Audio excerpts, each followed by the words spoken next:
Good afternoon, or good morning, or perhaps even good evening, wherever you happen to be at. Welcome along today. My name is Dr. Jeffrey Stengel, and I am with Massey Business School.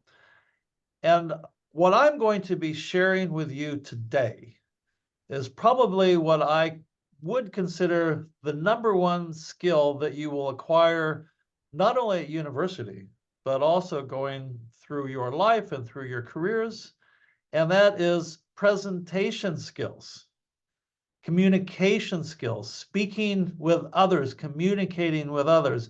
Let me tell you something, it is going to determine how successful you are, not only in your careers, but certainly in your life.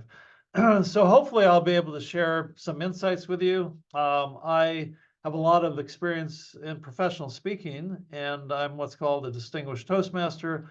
A large part of my career has been involved with public speaking. So I'm hopeful to share some of that with you today, some of the very basic skills. Obviously, we've got a very short amount of time, so you won't be a master craftsman in the next 10 minutes, but it might give you something to think about and might help you to kind of start that journey.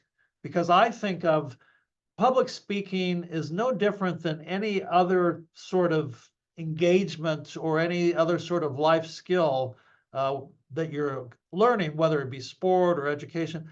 It all takes practice. It all takes practice. You're not going to become a great speaker today or next week or next year, but it takes time to master. Okay, which is what makes it all worthwhile.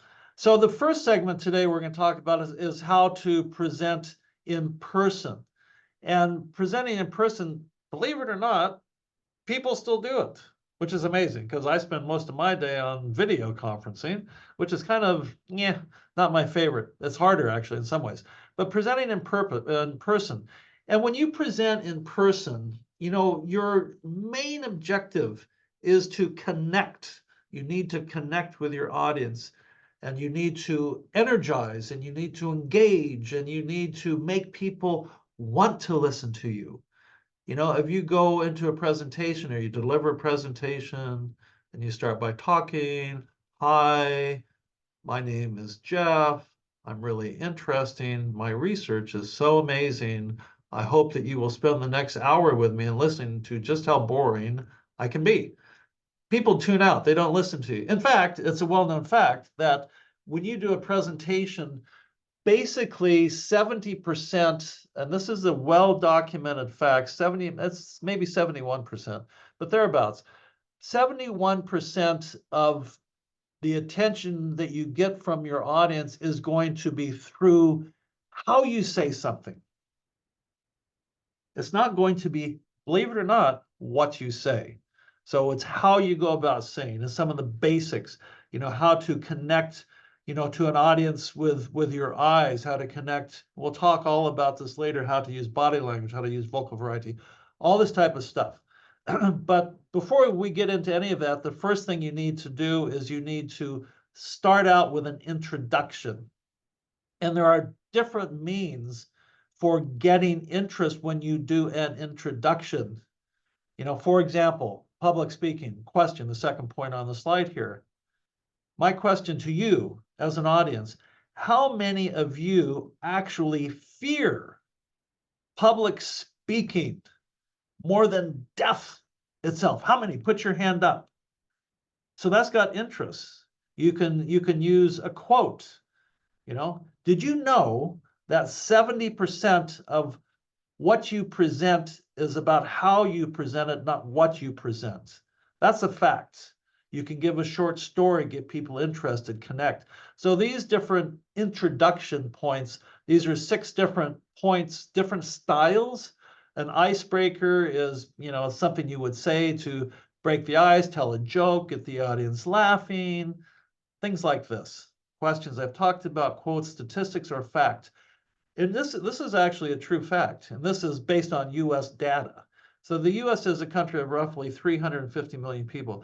Do you know, as a fact, that 28 people per year die in the United States when they start delivering a public speech because they have heart attacks and they're so fearful of speaking in public that they actually get on stage and they fall over with a heart attack. That's a statistic. Scary story. In actual fact, it's not true, but it's a good story. So that's the short story. And illustrations and so forth, so on. But then, when you conclude, basically you got the picture of the bookends down here, because what you say in the middle of a presentation isn't that. It's kind of meat in the middle of your sandwich, but it isn't as important as getting the interest in the first place through your introduction and wrapping up at the end. You tell people what you're going to say, you say it, and then you remind people of what you say at the end. Why? Because they weren't listening to you during your whole 30-minute presentation. They heard the first minute and last minute. Everything else, they were thinking about what they were going to go be doing on the weekend. So that's called a bookending, your presentation. Now, the other thing, in terms of, that's just kind of structure, what we just talked about there. Okay, but now we're going to talk about some of the basics. Pitch, pause, pace. Pitch, pause, pace. What does pitch mean? What does pause mean? What does pace mean? Pitch means, hi, can you believe today is going to be a really sunny day, but tomorrow is going to be a downer. So think of your voice as an instrument that you can go up and down, you can go flat.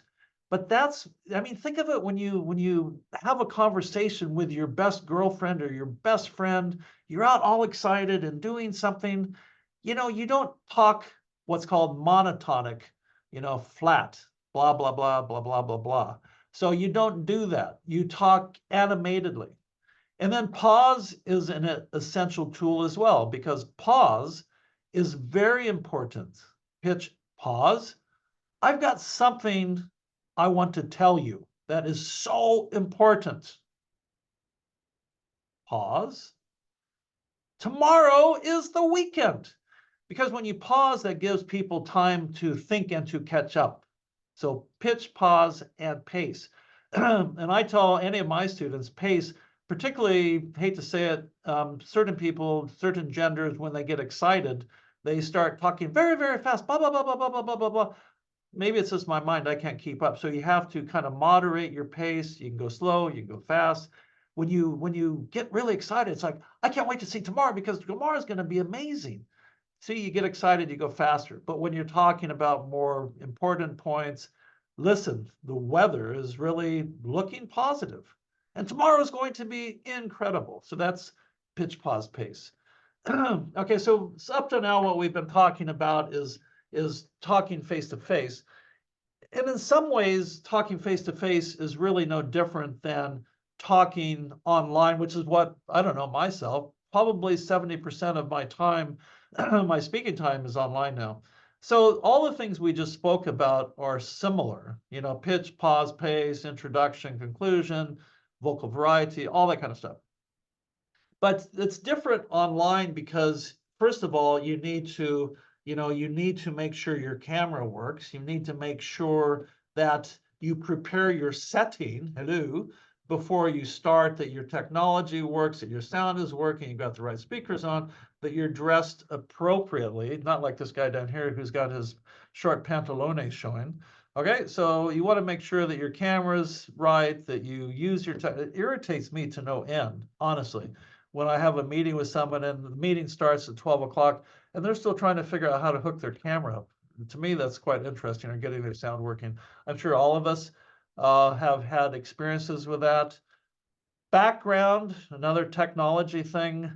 I like the one in the middle. That's quite classic. You want to make sure that if you're living with somebody or have roommates, that they know you're on camera. That can be embarrassing. But, make sure the lighting's good. Make sure if you're using a virtual backdrop that you're sitting an appropriate distance from the camera.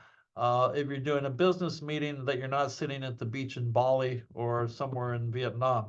So, you're presenting yourself. So you're kind of trying to project an image, and projecting an image comes down in part to, what you do with your camera, the lighting, the angle. Don't want to see me profile. How many meetings do I go to? People are sitting profile. I'm looking at their nose, which sometimes isn't that attractive.